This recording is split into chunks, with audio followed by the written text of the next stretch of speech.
લીલા ચણાનું શાક જો આ રીતે તમે બનાવી લેશો તો એકદમ ટેસ્ટી બનશે. તેના માટે મેં 1 બાઉલ લીલા ચણા લીધા છે અને ડુંગળીને પણ ઝીણી ઝીણી સમારી લીધી છે.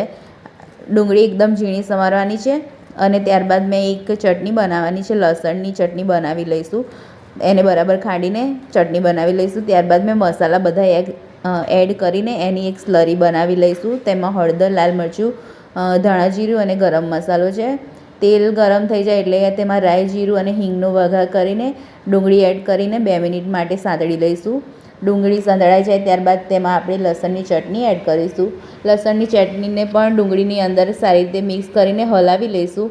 આપણે જે મસાલાની સ્લરી બનાવી છે તેને પણ એડ કરી દઈશું અને થોડું પાણી એડ કરીને તેલ છૂટું પડે ત્યાં સુધી એને સાંતળી લઈશું. તેલ છૂટું પડી જાય, તમે જોઈ શકો છો તેલ છૂટું પડી ગયું છે. હવે તેમાં આપણે ટામેટાં એડ કરીશું અને સ્વાદ મુજબ મીઠું એડ કરી લઈશું. એને એડ કરીને સારી રીતે હલાવી લઈશું. ત્યારબાદ આપણે એને 2 મિનિટ માટે ઢાંકીને સાતળવા દઈશું.